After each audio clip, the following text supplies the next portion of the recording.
नमस्कार दोस्तों, स्वागत है आपका आईपीओ विद प्रॉफिट में, जहां हम आपके लिए लाते हैं मार्केट की सबसे बड़ी और ऑथेंटिक खबरें ताकि आप अपने इन्वेस्टमेंट डिसीजन स्मार्टली ले सकें। टेस्ला के रीसेंट सेल्स डेटा ने इन्वेस्टर्स को चौंका दिया है। 2024 के Q1 में टेस्ला की सेल्स में 10% तक की गिरावट देखने को मिली है।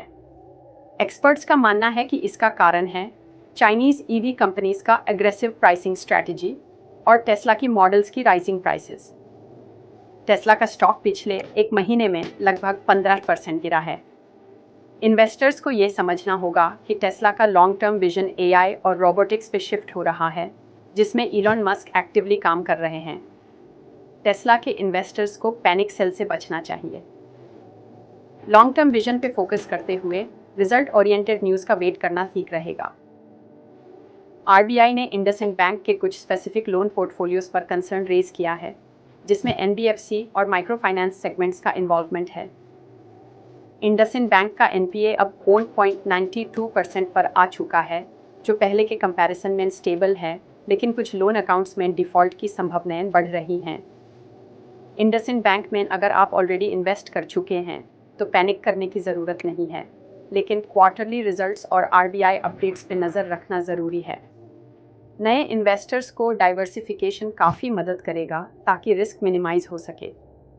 इन्फोसिस ने अपने Q4 रिजल्ट्स में 6.4% का प्रॉफिट ग्रोथ रिपोर्ट किया है, जो एक्सपेक्टेशन से थोड़ा कम था।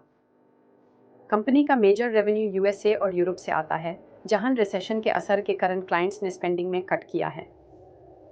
इन्फोसिस का स्टॉक रिजल्ट्स के बाद लगभग 4% तक गिरा, जो आईटी सेक्टर में इन्वेस्टर्स के लिए शॉक बना। इन्फोसिस लॉन्ग टर्म इन्वेस्टमेंट के लिए अभी भी स्टेबल ऑप्शन है। कंपनी का डिजिटल ट्रांसफॉर्मेशन में फोकस और एआई इंटीग्रेशन उनकी ग्रोथ का की ड्राइवर बन सकता है। यूएस में एक नया लीगल केस खुला है जो इन्फोसिस के कुछ क्लाइंट्स को इम्पैक्ट कर सकता है।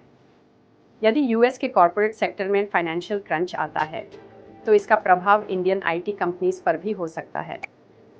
इन्फोसिस इन्वेस्टर्स को इस केस का क्लोजली एनालिसिस करते हुए अपना इन्वेस्टमेंट डिसीजन लेना चाहिए। तो दोस्तों, अमेरिका में टेस्ला की सेल्स में गिरावट से लेकर इंडसइंड बैंक के आरबीआई अलर्ट तक और इन्फोसिस के Q4 रिजल्ट्स के साथ यूएस लॉ केस के इम्पैक्ट तक, ये सभी डेवलपमेंट्स इन्वेस्टर्स के लिए इम्पॉर्टेंट हैं। आपको क्या लगता है? क्या टेस्ला वापस ग्रोथ ट्रैक पे आ पाएगा? क्या इंडसइंड बैंक में निवेश अभी भी सेफ है? और इन्फोसिस अपने क्लाइंट्स के साथ कैसे डील करेगा? अपनी राय हमें कमेंट्स में बताएं और वीडियो को लाइक करना, चैनल को सब्सक्राइब करना मत भूलिए, क्योंकि समझदारी से की गई हर इन्वेस्टमेंट बनाती है प्रॉफिट विद आईपीओ।